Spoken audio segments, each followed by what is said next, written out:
Um, what's up, everybody? Hey, so today I got with me Ron Graziano. And Ron Graziano is an amazing, amazing person within his space. But the reason why I think he's amazing in his space is because of so many other spaces that he's been in. There's been a few things that I've noted about him was one thing that this gentleman said was he doesn't I don't and Ron, correct me if I'm wrong, but he doesn't really believe that there's just the one thing for you because that one thing could lead to the next thing and the next thing and the next thing. And I would say based on my perspective, and we're going to dive deeper into this, is those one things have combined into this massive avalanche of success, what we call Ron today. So, my man, welcome to the Success Summit. How are you? See, man, listen, first of all, how do you not look if you want to grow and be better? How do you not subscribe to the Success Summit? Right? I mean, if success is in the word, is in the title, you have to subscribe. You can't ignore the word success and then think you're going to be successful. Yes, yes, yes, yes, yes. And I mean, and success is very specific to different folks, right? It doesn't have to necessarily be money, doesn't have to necessarily be money. It is around what our desires are. So look, Ron, I'm gonna go ahead and put it out there. Look, I wore this shirt on purpose today. And you see my awards back there, and all of my folks, all of my listeners know I'm Marine Corps, Marine Corps, Marine Corps. However, today we bring on a soldier, man. We bring on a soldier. Look, I don't hold it against you, but look, I thank you for your service, though, sir. But being in the army, man, I mean, how easy was it? The army was a great time. I went on active duty at 17 years old. 5 days after I graduated high school, the first plane ride I ever took. I find so many people in the military that have a similar story, right? Like the first plane ride they've ever took was to boot camp. Right. And so I signed up at 16 years old between my junior and senior year in the delayed enrollment program. So I was ready to go. I knew that I was going. So my senior year I coasted my senior year because I didn't have all those struggles that all my friends were having about college entrance and applications and where they're going to go to school and all that stuff. I already knew. So I cruised through my senior year in high school. But listen, after 6.5 years of service on active duty with the Army, I had about a 10-month break in service. And then I decided I was going to go on active duty with the Coast Guard because I realized that Marines needed somebody to look up to. So I joined the Coast Guard so that the Marines could have somebody to look up to. Oh, that's a good one.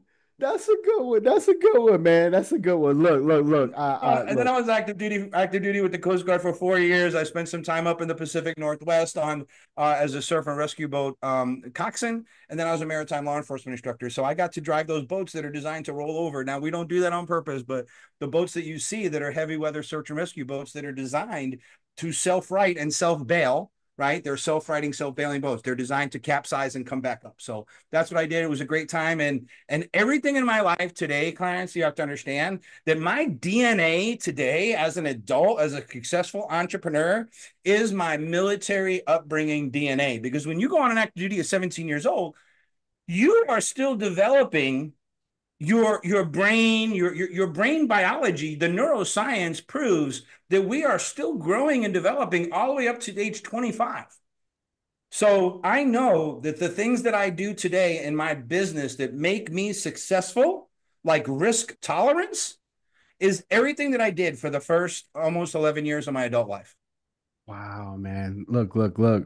I mean, I connect with what you said, but I guess I would venture to say once you reach the army, you're still developing over the next 20, 30 years because they aren't too intelligent. Just kidding. I'm just kidding. I'm just kidding. Oh man, but no. Seriously, Ron. I didn't know that about you, and that's where we connect. I signed up between my junior, and senior my junior and senior year as well at the age of 17. I was in boot camp at 17, and I legit. And Marine Corps boot camp is 3 months. You know, we actually go do things. But I was almost 18 graduating boot camp, right? And you're so right. Like I look back at my pictures and I was a kid, like a kid. So No, man, I appreciate that background, and that's something I absolutely resonate. And I was the same way. 12th grade, it was just like, yeah, I got it figured out. I didn't know what I was getting myself into. I didn't know, but I had it figured out. Look, Ron, I think that's amazing, right? And so we tapped into that, right? And a lot of my folks are definitely vets, and some are even I'm at that age now where I only served four, right? But in that four, I did, three different deployments, right? And so the Middle East, I've seen it and done it, but I've also got to do some really fun things too. But those folks, when I went in just after 9/11, I'm now at that age where the buddies of mine that stayed in are now reaching that 20-year mark, right? And they are looking to transition into life, right? And so they're thinking, oh, I got my pension. I may or may not get a disability. Financially, that's what they're thinking, but I think transitioning is a whole lot different. I know it was for me. Talk to me a little bit about that transition into civilian life, man. What was it? What were some of the struggles? What were some of the struggles and how those led into the next thing that you were able to be successful in? Listen, the first thing I think we need to hit on is the value of understanding diversity, right? And so listen, I'm not I'm going to say some things that may not be popular, may be controversial, right? Oh But yeah. here's the deal. I don't support DEI, right? I don't support it, right? Because I don't think, based on the life that I've lived, right? I don't think that people who are struggling through growing and developing themselves, they're not wanting handouts. They don't want special exceptions.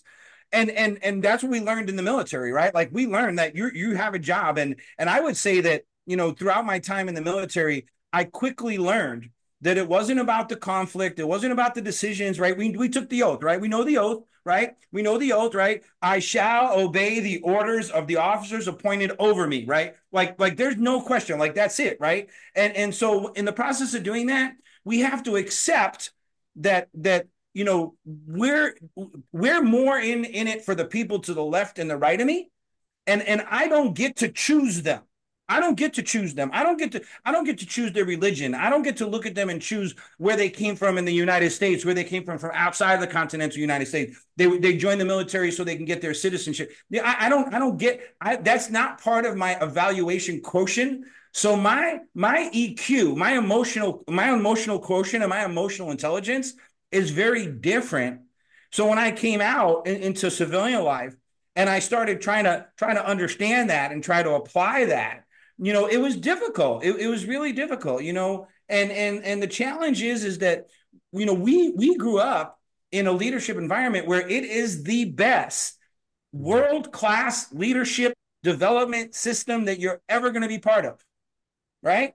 Yeah. And but here's the thing: when you're in a leadership role in the military, and you're serving your time in the military, you don't get just to quit. You just don't say, I don't like my boss. My boss isn't a good person, so I just quit, right? It doesn't work that way, right? The computer spits out the orders. They tell you where you're going, and you go and you show up, right? It's just the way it is. You don't get to choose your workplace. You don't get to choose your work schedule. You don't get to choose. You kind of choose your job, but we all know that we have a job, but we all have the same mission, right? Yes. We have a specific job, but and the mission is to defend the Constitution of the United States against enemies, foreign and domestic. No questions asked, right? So when you come in and start working outside of the military, I think that's the first transition, and it was learning how to communicate differently. Mm.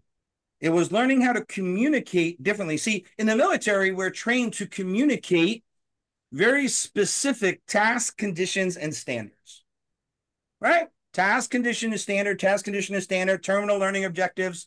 That's how our brain works. But once you're out of the military, you have to start learning that, great leadership management in outside of the military is really about, getting other people to do the work. Mm. Getting other people to do the work. And how do you do that? You do that by influence. You do that by inspiring other people. But more importantly, you do that by connecting on common ground. You have to connect on common ground. And here's why: everybody is watching you. Everybody is watching you. Even when you think they're not watching, they're watching. They're watching you everywhere. And even now, when we add the digital environment, man, you're on display 24/7. I don't care. You can't hide. You can't hide. I don't care. Go buy that cheap phone. Go buy that cheap phone. Use your alias Gmail email. Use your phony bogus number. You're gonna get found. You're gonna get found. That's all there is to it. There's systems out there. There's technology out there that will find you. It will find you. So word to the wise. Absolutely, absolutely. Look, you talked about influence, inspire, and finding people on common ground. And that hits on, I was going to ask you for, what are your insights? And those are exactly it, right? Those are the insights that folks should really dive deep into. How do you become more influential? Because at this point in time, in the civilian world, it's not just, hey, here are the orders, go and execute. No, it's about why do people want to do this for you, right? And you do that by being able to inspire them, right? And being able to, and the only way to be able to do that is kind of get on common ground, man. I absolutely, absolutely love that. Look, there was some other things, right, that you had mentioned in the past, and I'm a fanatic for it, right? And I think that it was one of the saving graces of my transition from the military into civilian life. And when I say into civilian life, not just in the work atmosphere, but just what I wanted in life in general, right?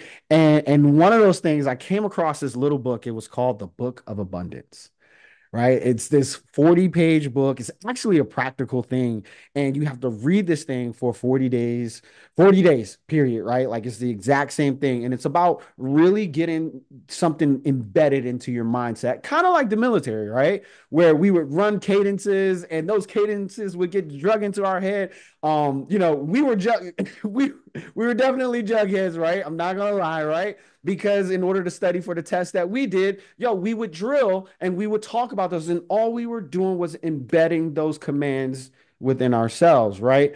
Talk to me. I know there's a lot to unpack with what I just said, but let talk to me about the abundance mindset, right? And what that means to you, how you discovered the concept of it, right? And uh, why was it so important?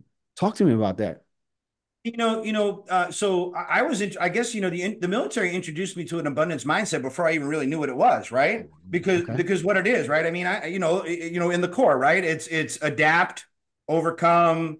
Listen. I know they only use 3 words at a time because counting past three is hard sometimes. So so I know it's like those 3 words, right? Like the single syllable words, because we don't want to get too complicated.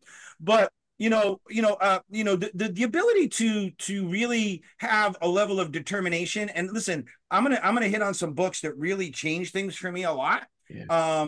You can't get into a leadership role and not want to read Extreme Ownership and listen to Jocko and Leif Bevan and just listen to their story and their experience and how they talk about the 4 laws of combat and how they translate their deployment experience, their real-time deployment experience in a combat zone, and how they convert that to how they use it in businesses every day, right? 4 laws of combat, fire and movement, right? Simplicity of command, these types of things, right? And we learn these things, right? And one of the things that I think the greatest thing, one of the greatest things from that book is understanding that simple doesn't mean easy. Mm. Simple doesn't mean easy. Simplicity doesn't mean easy, right? Getting the right person to do the right job. So that abundance mindset is all about, listen, as an entrepreneur, I wake up every single day and I know that I will meet somebody today who doesn't know me, who doesn't know what I do, but I have something they need and I will be able to help them, right? I know that every single day that the opportunity for me to meet and connect with somebody on common ground to provide them something that they need that I have, we just haven't met yet. We just haven't connected yet. That's all it is, right? That's that abundance mindset, the ability to see see things, the optic changes. I was talking to a military veteran that I'm coaching, and saying, listen, we use terms like common operating picture, right? Common operating picture. That's one of the things we talked about in the military, right? We want to look at the battlefield, and we want to have a common operating picture, right? Because that's simplicity of command. When we all see the same things, but we're gathering data from multiple data points. Entrepreneurship is the same exact way, right? I'm collecting information from multiple data points. And let me tell you about the myth of entrepreneurship. The Ooh. idea that you become an entrepreneur because you're going to be a boss. You're not going to have any bosses. You're going to get to set your own hours. You're going to get to do whatever you want to do, and you're going to have more freedom is a myth. The idea that you get into a leadership position because you're going to get other people to do the work because you're going to have more freedom is a myth. You can try that if you want. You're just not going to be very successful, because becoming a leader means that you take on an obligation to see other people be successful. See, their success relies on you. John Maxwell calls this the leadership lid, right?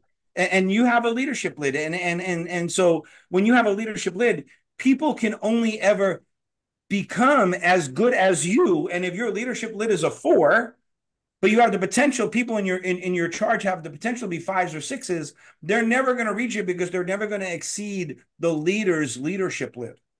This is why sometimes people leave jobs, right? This is why sometimes people leave jobs, right? So the abundance mindset is all just about being able to how about this? How about this? How about we just become good finders? Mm. How about we Mm. become good finders? We hear people talk about being grateful, right? Right? Living a life of gratitude. But how about if we just go through life every day, and my friends have been talking to me, trying to convince me to write a book. And I was gonna write How to Be That Guy book, right? And I decided, maybe I don't, maybe okay, hold on. Maybe that's a little too much. How about instead we find a way to yes? So many times it's so easy to find your way to no, Mm. right? But if you're being a good finder and you're living a life of abundance, you're living an abundance mindset as a leader. How about we find ways to yes? You see, finding ways to yes requires work, right? Finding ways to yes forces you to break the this is how we always did it. This is how it's done because this is how we've always did it, right? So let's become a good finder. Let's find the good in things. Let's not be that person who shows up to collect their lottery winnings and complains that it's a check and not cash. That is amazing. Look, man, you touched on you struck a nerve. You struck a nerve there because I'm in the data space, right? And I've been doing, data since I got out, right? And so data and analytics, to be a little bit more specific, and big data is exactly that. It's finding our way, right? It's using what is there, right? Like it's and then understanding that there's even more to what I even see, right? There's always more to find. And through that, within that information, you can uncover, right? And then if I tailor that, and one of my I've been doing that for 20 years, but for the last like 7 years or so, I've gotten really deep into real estate. And so you can imagine why, because data tells me things. And then if things tell me I can be successful, right? And so that's why real estate was naturally just a great fit for me. And I was just having a coaching call yesterday with one of my clients, and he was asking me about a deal, and it was just this weird situation. He's like, I have no idea what to do with it. I think I could do something. And immediately it was like, well, hey, for me, it was about getting creative with it, right? It was like, all right, I understand the situation, I understand the data behind it, I understand the numbers behind it. Well, if we, instead of looking at it the way that it's always been looked at, the traditional route, how about you do two legs of the transaction, right? Like make it into two transactions instead of one, right? And then this will be the outcome and such, right? And so basically what I'm saying is that is exactly what my client was going through was he was thinking like this is the way and the only way and the way that you're talking about is find your way to yes. There is a way, right? There is a way. Um, there is a way to write a book, even though you're in the army, right? Like there is a way. um, but no, I got man. crayons. I got crayons, man. I got the big Crayola crayon. I can write. It may take me, might be, it's okay though. You and because you are that guy, man. You are that guy. And so if you're it sounds like you're already writing it. You don't need any encouragement. I know that you're already doing it.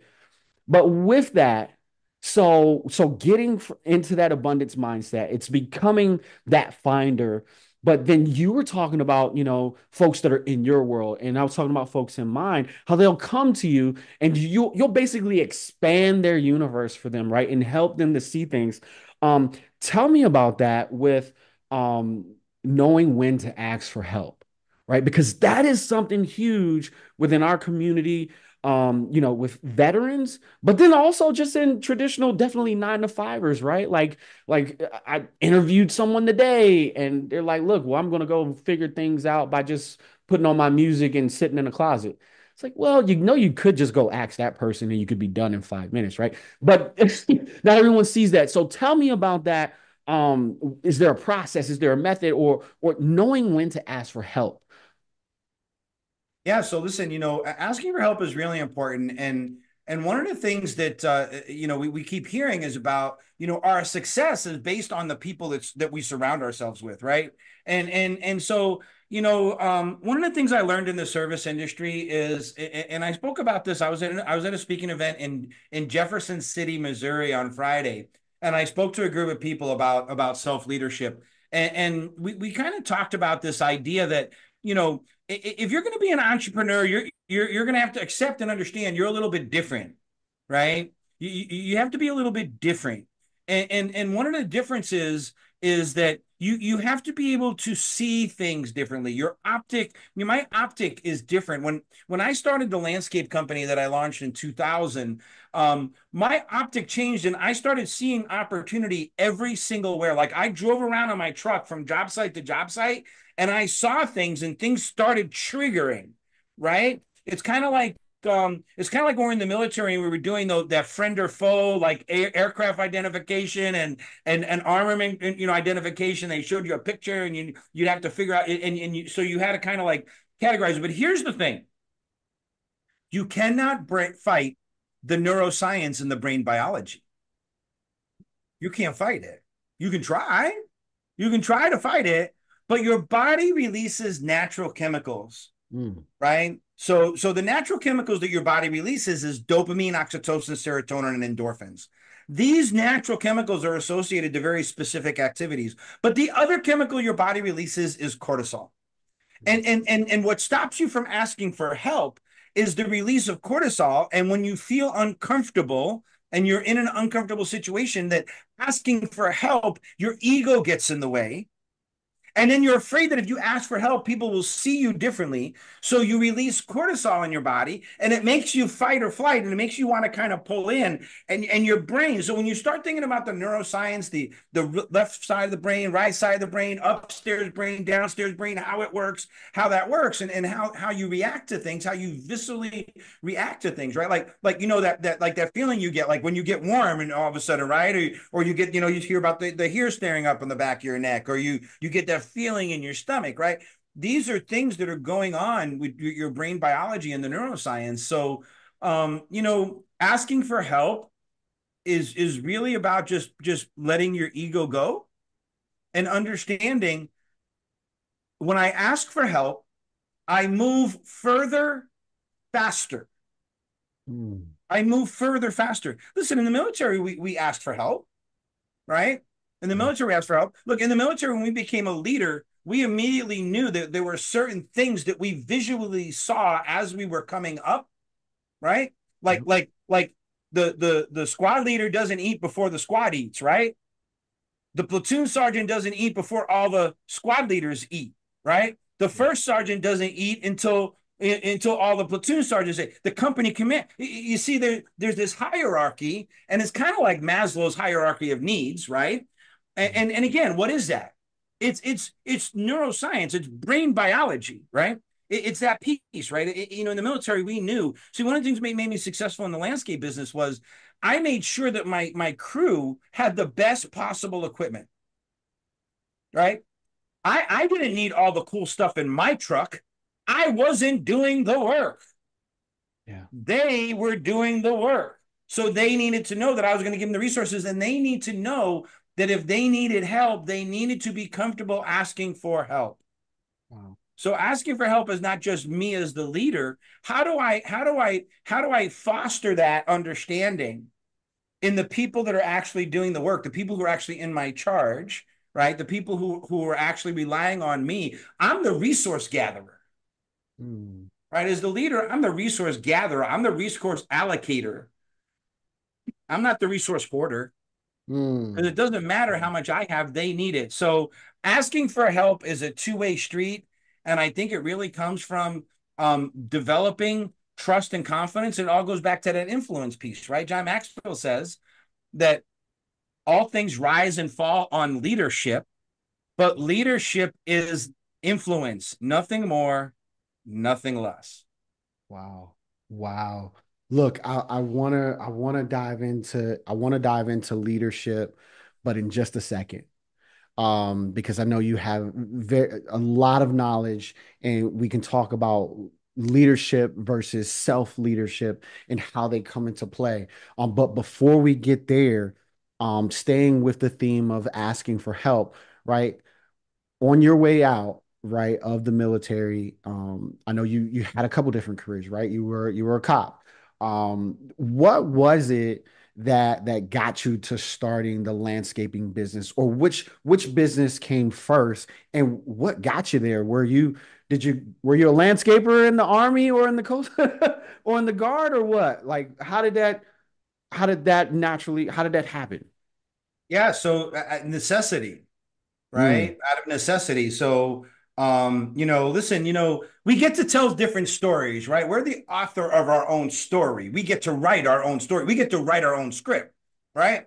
I've never been one to write my script, even though humanity is important in leadership, right? Humanity is important. Authenticity and genuineness is an important part of leadership.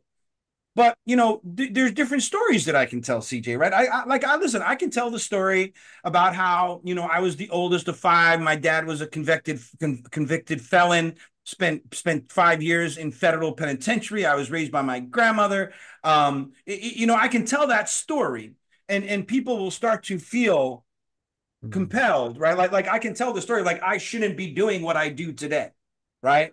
Like I should be doing something else, right? I could be living a different life, but instead, I want to tell the story of success. I want to tell a story of how as a police officer, I gave up a high paying 6-figure job to become a police officer. I was working in corporate America. I gave up that job to become a police officer to serve.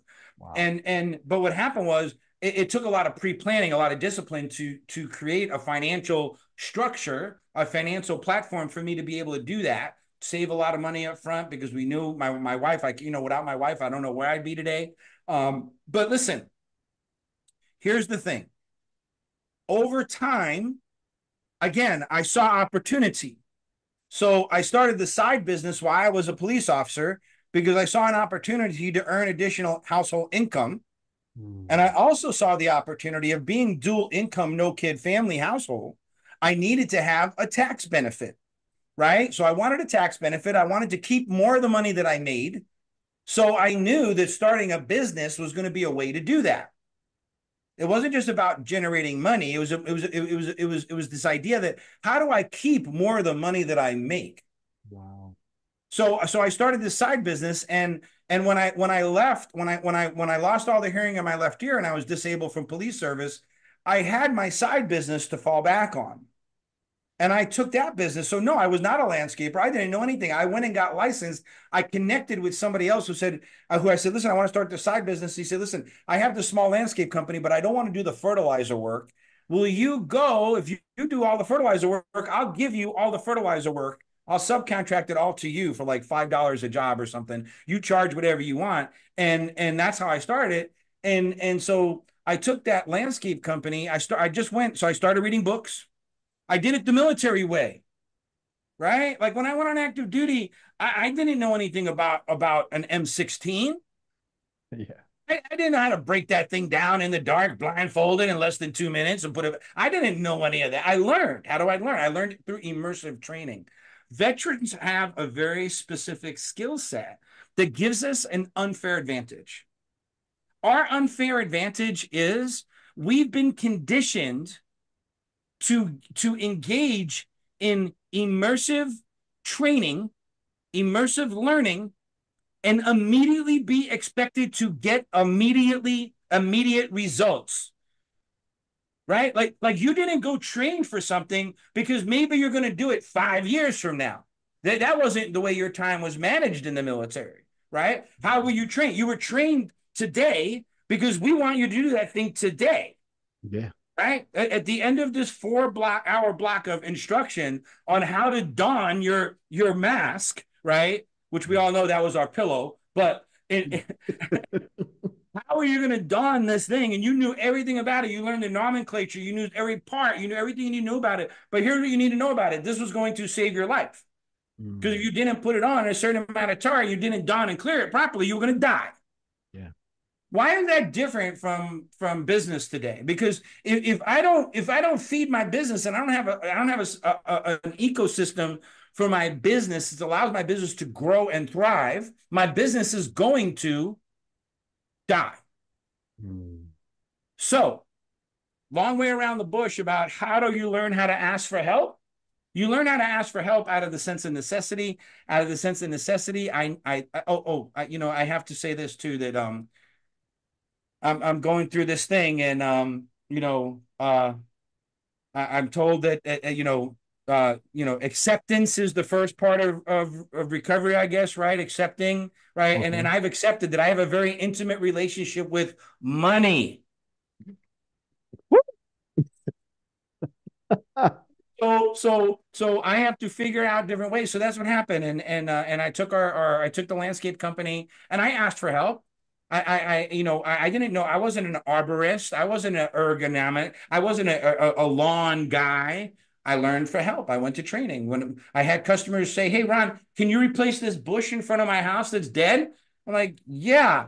I'd cut a piece of the bush and I'd bring it to the nursery and say, "Hey, I need one of these." Like Mm. I didn't try to be like, oh, I know exactly what that was. So I asked for help, right? And that's how I grew, and that's how it is, and it's always been that way. If I see something, I ask for help. Wow. Look, Ron, you are dropping some absolute gems and you're making me rethink like my transition out of the military, but then into different career paths that I have gone down. And you put a word to it, immersive training, a phrase to it. And man, dude, so when I got out of the military, I told you I got into data. I was a programmer, right? And so I created the functions and the methods that would create this data, right? And the way to do it was literally, I'm sitting at home and I have, I think flat screen TVs had just started coming out. We were putting them in our living rooms, and I had my little, desk from IKEA. And man, I turned my entire living room into a learning room. So during dinner, like I had my desk and my flat screen TV. So when I wasn't studying, my kids were watching watching Blues Clues or something. I don't know. But I would legit be there, um, taking in every single thing, even when I didn't understand a damn thing they were saying, right? And I would still sit there, and because I also knew through repetition it would finally start to sink in, right? It would tune my antennas into other areas that would get me to the definitions of those things. And that's it. That is literally what I did for about 2 years. And then I immediately got into that career path and just skyrocketed, right? Dude, and then So even now, when I really want to get into a good book, I'll go and I'll find the physical copy of it, but then also the audio. And I lock in and I am completely zeroed in on that book. And that's another way of me being completely immersed into some information that I'm trying to consume, some help that I'm trying to get from different places. Look, Ron, you're dropping some gems, man. I hope the listeners out there, I hope you're taking notes. And please, so a couple things I want to re edify, re go back over it, that people should be taking notes on. And at the beginning of our conversation, we were talking about communicating differently, right? And how in order, if you're coming from a military background, or from a individual contributor up to leadership, you should be looking at how do you create influence through inspiring and finding common ground. You gave a great book recommendation, Extreme Ownership by Jocko. What's his last name? What's That's his name. Jocko Will something. You look it He'll up. you'll find it, right? Extreme Ownership, Jocko. Extreme You ownership. see Yeah. him, you'll know why. It's like you don't need the last name. And it's funny because he talks about Leif Bevan a lot, right? He refers to Leif and Jake, Jocko. We'll find it. We'll find Yeah. it. But listen, let me give you something else. I want to Go give your ahead. listeners something on the communications piece. I want to give your Okay. listeners something that they can actually write down and learn and be able to take action on right away, right? Listening actively is a key component to communicating in order to build a connection, right? And so that's one of John Maxwell's books, right? As a certified member of the Maxwell leadership team, at the team level member, mentorship level, and executive director level, I get access to a huge amount of John Maxwell's content. If you're in leadership, and John Maxwell is the GOAT. John Maxwell is the leadership GOAT. Over like 30 billion books, ridiculous amount of books sold, right? New York bestsellers list. But here's what we talk: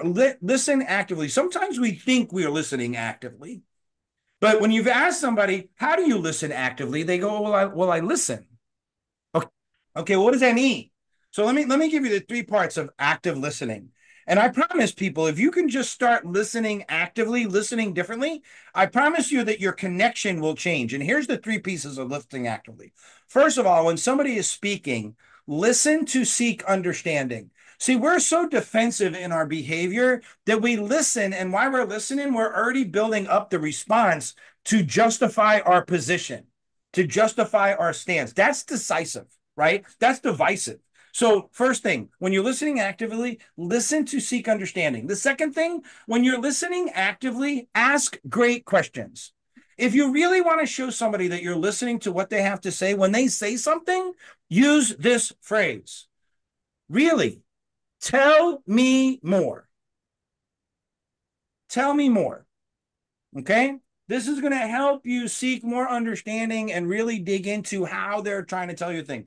The last part of listening actively, and probably the most failed, the greatest single failure point in leadership when it comes to listening actively, is actually do what you said you were going to do during the conversation.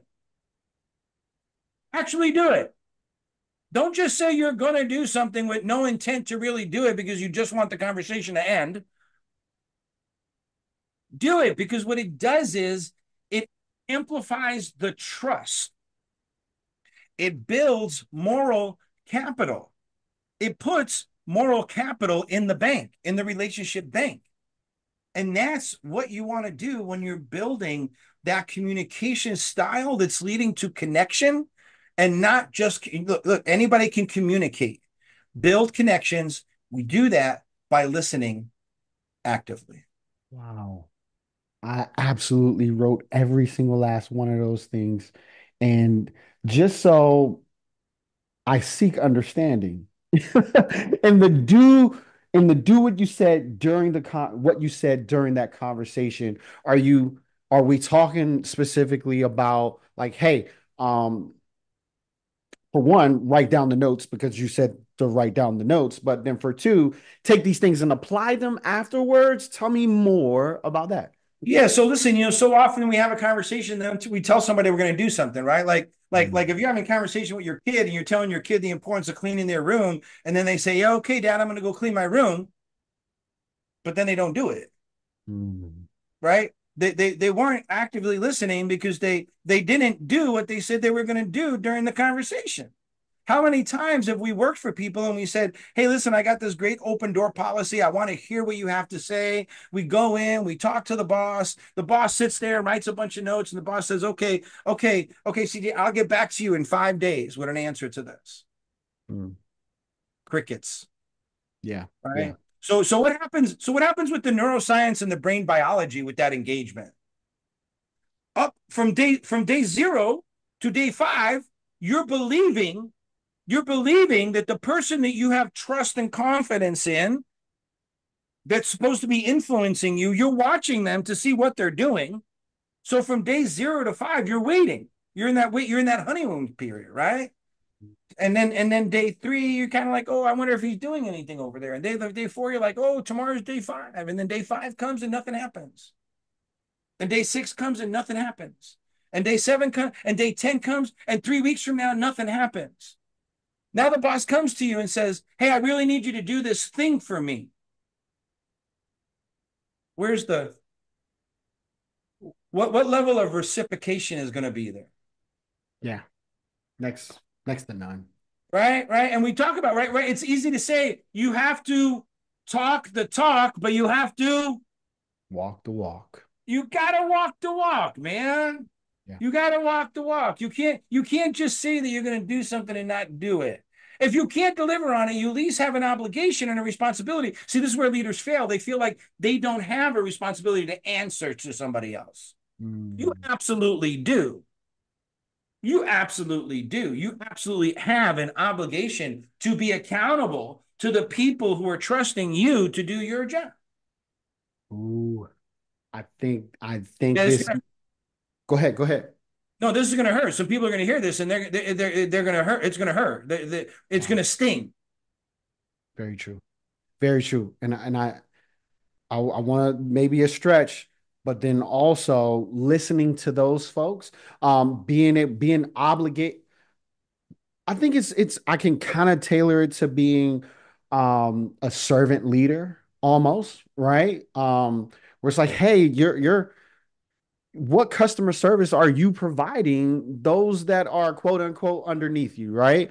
Where those that report to you, but you report to them as well, right? Because that will determine how this thing will work out in the long run. But I would venture to say I think, and correct me if I'm wrong, self leadership comes into play as well. Yeah, because Because you, that's the piece, right? That's that veteran transition, right? That yeah, veteran transition, and here's how I described it, right? So when I was working with a vet last week, I was talking to her, and she said, "Listen, Ron, I don't understand. I worked so hard in my military career, and I got to a place where I was very well known and very well respected." And I said, "Yeah, but now you need to be in your civilian life." And when you're building these new relationships with people, I want you to go back to that first day you showed up right out of boot to your first assignment with all your new stuff, right? As that no rank, no nice, all your uniforms were nice and shiny and clean, right? And where were you in your journey, right? When people looked at you, what did they see? They saw there was this new thing, right? You can't show up and just be like, and then what happens over time in the military is as you accumulate rank and rewards and badges and accoutrements, there's a word for you, accoutrements on your uniform, right? When you show up on day one in your dress uniform and you have all these accoutrements, people look at you and they're like, oh, you have instant credibility. hmm, In outside of the military world, there is no instant credibility.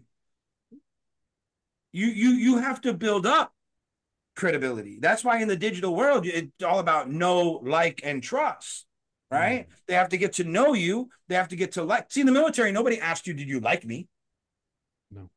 No, nobody was running around when you were getting ready to go to chow and standing in the chow line, and Gunny wasn't going around saying, "Hey, do you like me today? Are you happy with me today? Is there anything I can do to make you feel a little more comfortable?" Right? Damn. That wasn't happening, right? But in out here, we have to manage those relationships. Mm, We have to manage those, and we have to meet them where they are. And you spot on. The word you used was servant leadership. mm, Super successful people in the business place demonstrate servant leadership by meeting people where they are. mm. Meet them where they are and bring them along. Don't expect them to be where you are. Leadership is not about you. People that you're leading and guiding, they're not here to serve you. You're here to serve them. Mm. Yes, yes, yes. Tell me more about the distinction between just leadership and self-leadership. What's give me a help me understand, wrap my mind around the difference between the two, but then maybe how I need to use both. Sure. So let's break it down to understanding the difference between an employee mindset and an entrepreneur mindset. Okay. Let's do that, right? Because an entrepreneur mindset requires more self leadership, where an employee mindset doesn't require as much self leadership. So here's what we know about employees, right? Employees are great team players, right? Employees are willing to take direction. Employees pursue goals that are decided by others. Employees are usually a specialist at what I do, right? Employees are well known for it. That's not no my yo. That's not my job, right? That's not my job.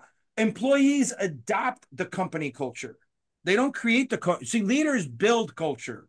Leaders are culture builders. Leaders are visionaries. They build the culture. Other people, followers, adopt the culture that the leader created. Employees work in a very structured environment, right? Employees have their time decided for them. They have a defined work schedule. How is that different from an entrepreneur? Entrepreneurs are very ambitious. Entrepreneurs are self motivated. Entrepreneurs look at things from a strategic position to create goals, right? Entrepreneurs are very resourceful. They don't care who does the job. They just care about getting the job done by whatever means necessary, right? Entrepreneurs are very generalists. They do a little bit of everything.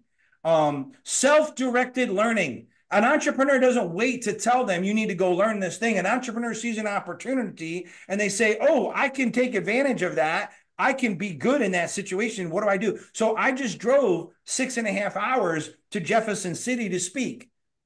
So 6.5 hours each direction.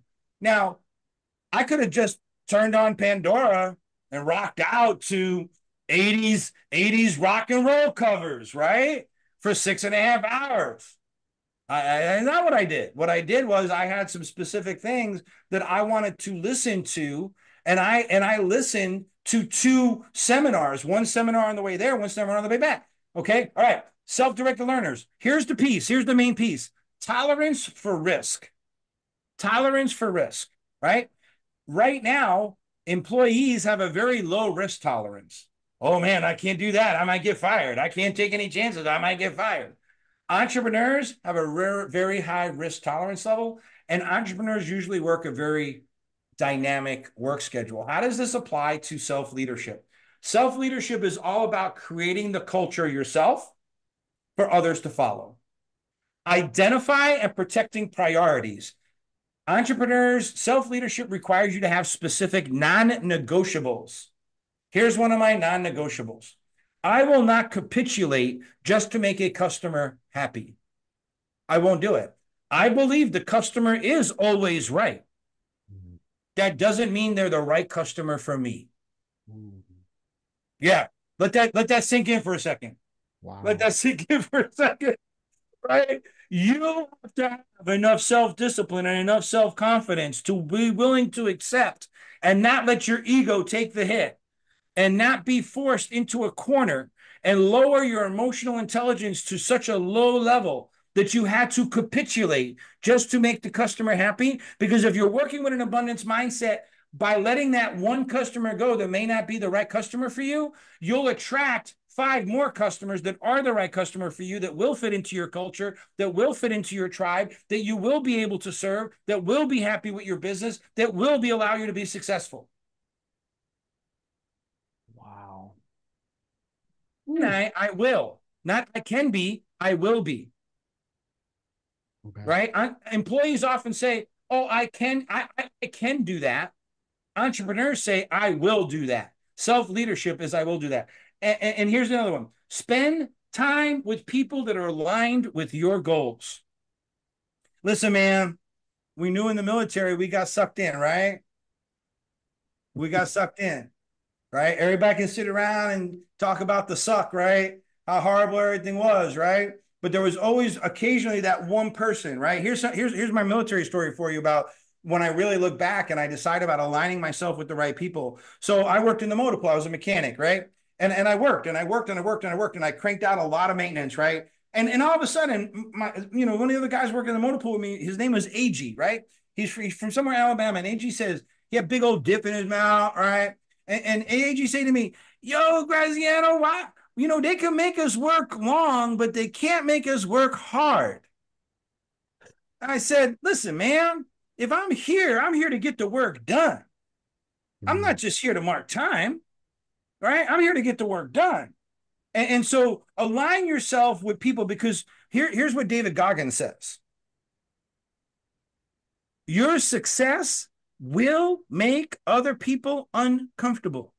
mm, yes. Get ready for it. And if you have self leadership, you have to set those goals for yourself. You have to align yourself with people that are like you, that want the same things, and you're going to shift, right? You saw it in the military too, right? Because all of a sudden somebody got promoted up to that NCO position, and all of a sudden, what do we start calling them? What do we start calling them? Oh, they're the sellout. Oh, Yep.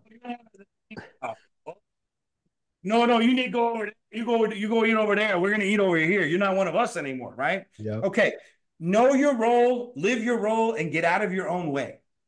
If you want to you want to use self leadership, know your role, live your role, and get out of your own way. The final one is stay on target, stay the course, because everyone is watching.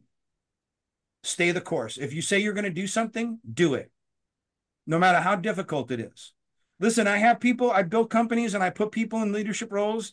I will do, right? There's times I will jump in and do a role in my organization that's much lower than my position, not because I'm trying to get cred, but because in that moment, it's better for me to serve below them and allow them to do the job that they should be doing in the moment, instead of knocking them out of their position, because then they don't learn and grow. Mm, If I don't give them opportunity, if I don't give them opportunity to do their, like if I show up, right, and like at the martial arts school, I run a martial arts business. If I show up and the mat needs to be cleaned or the kid needs a lesson, most people will allow their ego to get in the way and say, "Well, I'm the big guy. I'm the instructor. I'm going to give the lesson. Hey, instructor, you stop giving the lesson. You go clean the mat." I don't do that. If that student needs the lesson and the instructor is running the class, and I see the mat needs to be cleaned up, there was an accident on the mat, I say, "You keep," and they'll say, "Oh, you want me to go grab the mat?" No, no, no, no, no. You teach class. yep. I have to elevate those people. I have to put those people. I have to let the other people see that they're in position of authority, and I have trust and confidence in what they're doing. Stay on target. Everyone is watching. Wow, those are some gems, man. I mean, I could go deep into each and every one of those, but I'm stay the course has absolutely been a staple of mine, and I think that's learned in the military, right? Just ingrained. And it's like, look, we're on this 50-mile hike. Look, we got to get there.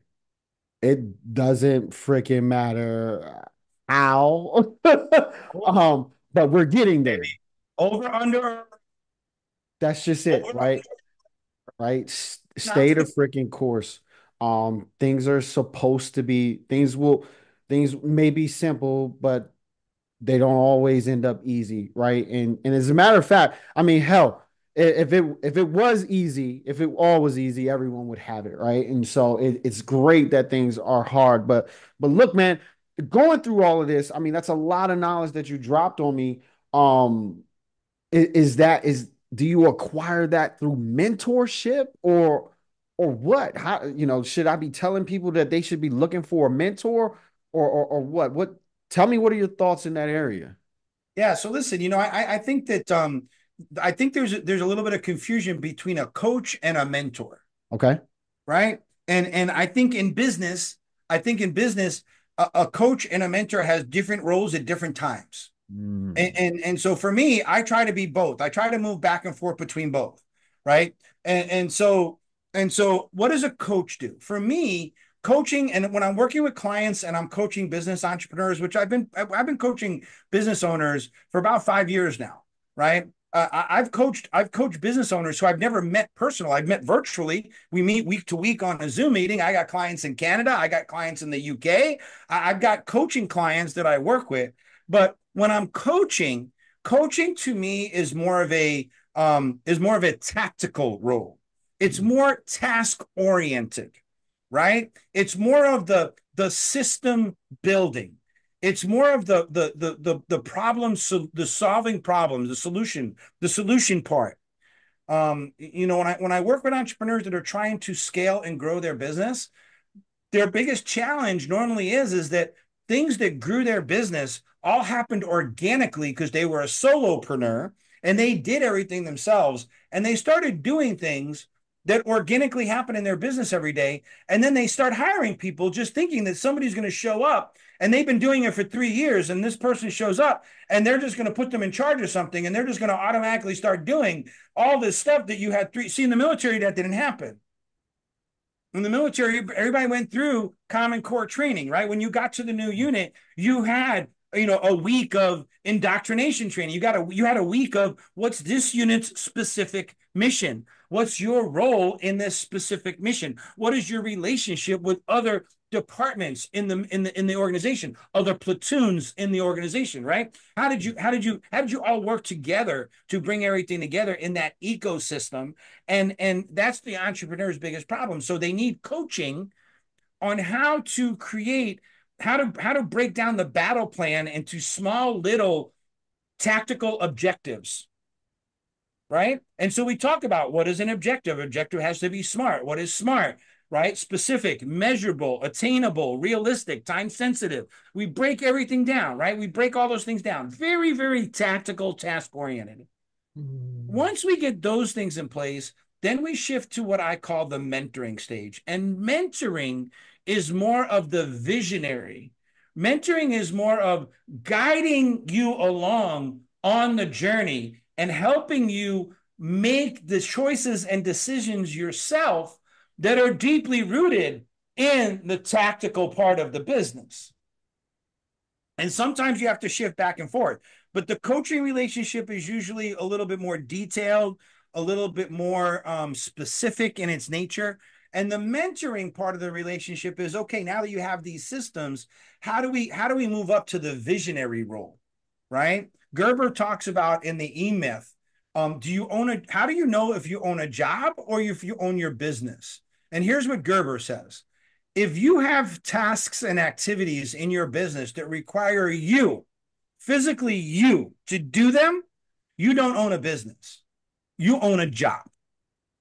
Until you can start getting other people to do the work, and the business can function without you, that's when you actually become an entrepreneur and you become the visionary and you start seeing things differently and you start empowering people to do things differently and you start becoming that resource allocator, Mm. right? I don't have, people in my organization have purchase power and purchase authority, but I don't get them mired down in doing that part of the job.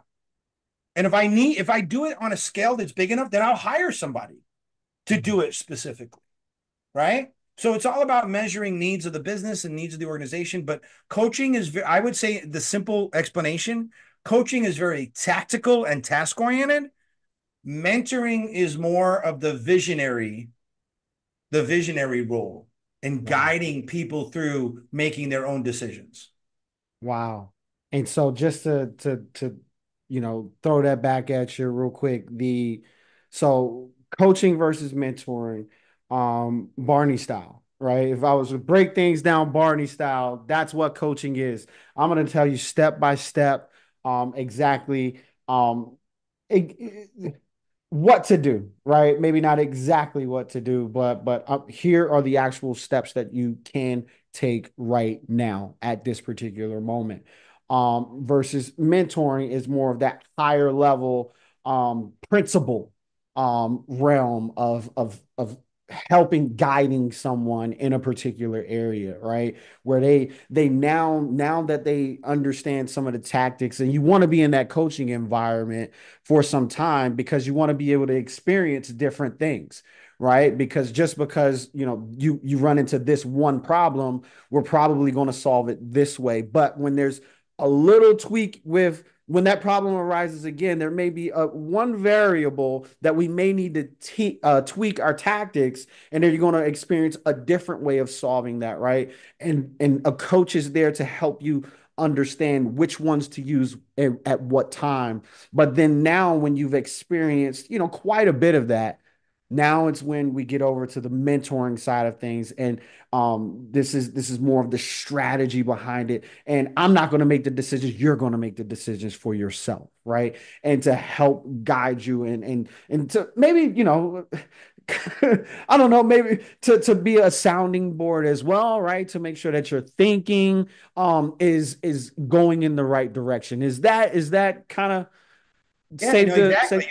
That Okay. mentorship, shipping over to mentorship is having a thought partner, right? Having a great thought partner, right? Let me give you a little bit more an example. Like coaching is when my employee shows up, they need to have the key, they need to open the door, they need to turn the lights on, they need to turn the music on, they need to these are very task oriented.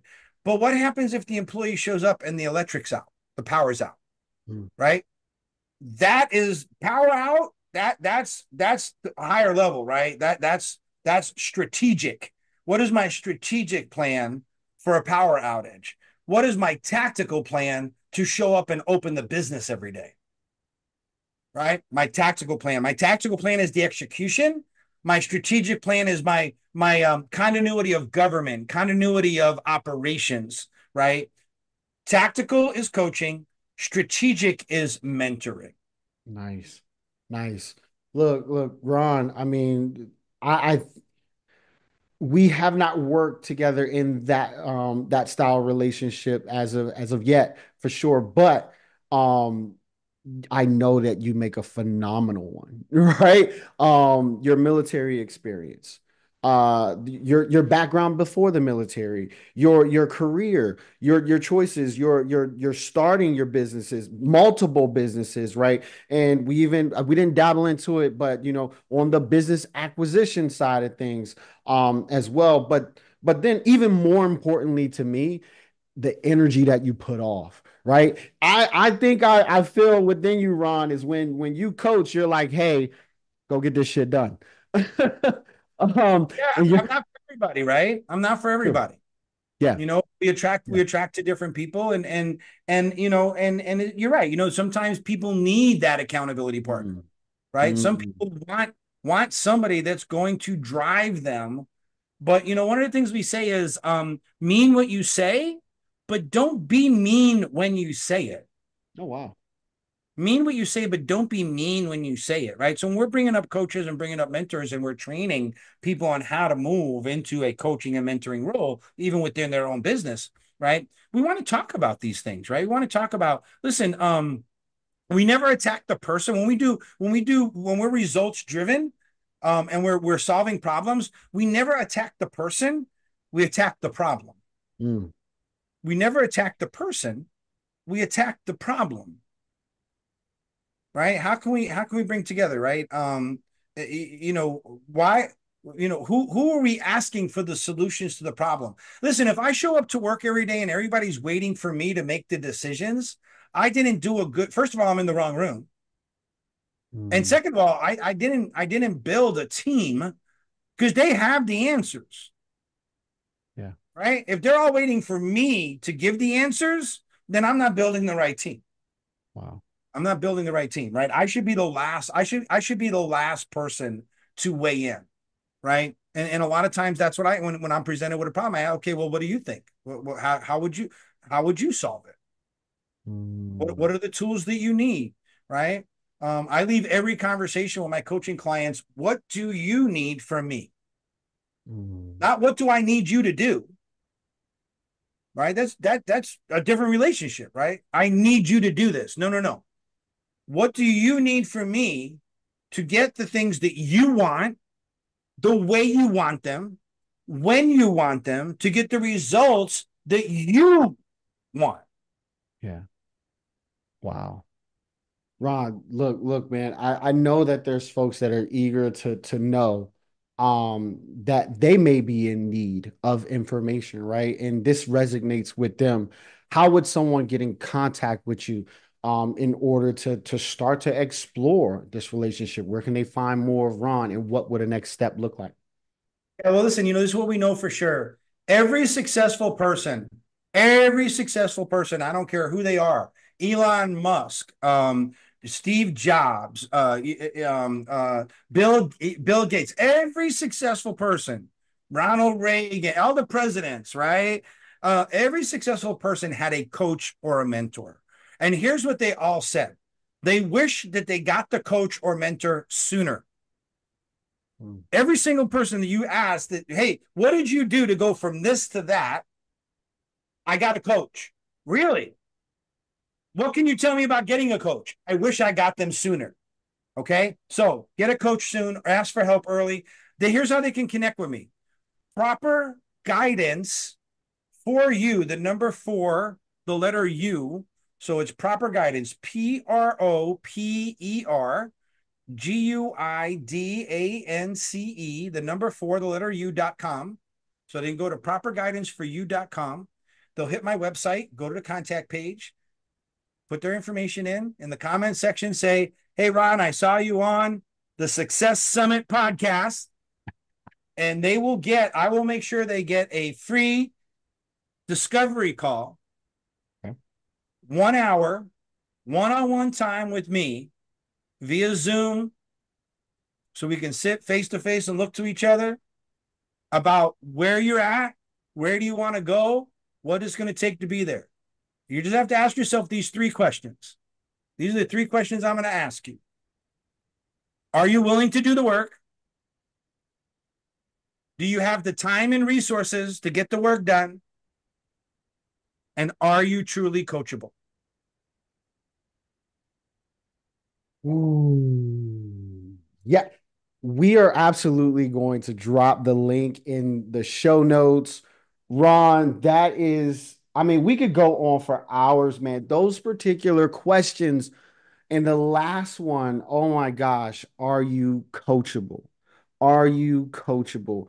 That one resonates with me because I think it relates to everything that we've been talking about, right? Like, how do you ask, knowing when to ask for help, right? Are you coachable? Like, are you, it, the abundance mindset, it doesn't require much, but you must be open, right? And that is that. Are you coachable, right? Are you open to this flood of information from Ron that is, I mean, a wealth of information?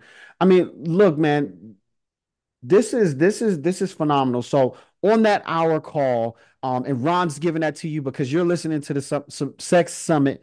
He's going to give you that for free. I highly encourage you to take advantage of that. Because this could be the very thing that skyrockets your business. It could be the very thing that helps you get your sales set in the right direction on what it is that you desire, right? Because success is absolutely a must, and that's why you're listening. So, So, failure is not an option, right? Failure is not an option. no. If you're moving into the entrepreneur realm and you're continuing to say, and part of your strategic approach to entrepreneurship is, if this doesn't work out, I can always go back to that. Then you're not ready. Don't do it. Mm. Don't do it. If this doesn't work out, I can always go back to doing that. No, no, no, no. There's no going back. This journey is a journey of moving forward. This journey is transformational, not transactional. See, transactional is going to tell you, well, if this doesn't work, I'll go back to that. Yeah. That's a one-for-one transaction. That's not what entrepreneurship should be about. Entrepreneurship needs to be about a journey. But let me just tell you about that one call. Look, Why should you call me and talk to me? Because I took a business from $30,000 in year one to $1.4 million in 4 years. In 4 years. And then I maintained that business at $1.7 million. I know what it's like to run a seven-figure business. I Mhm. know what it's like to have the responsibility to be responsible for a $300,000 a year payroll. I know what that's like. I know what kept me up at night, right? And the purpose of getting a coach and a mentor is so that you can move further faster, because your coach is looking around the corner for you. Your coach is pointing out your blind spots. Your coach is preventing you from stepping on that landmine, because I've already stepped on it.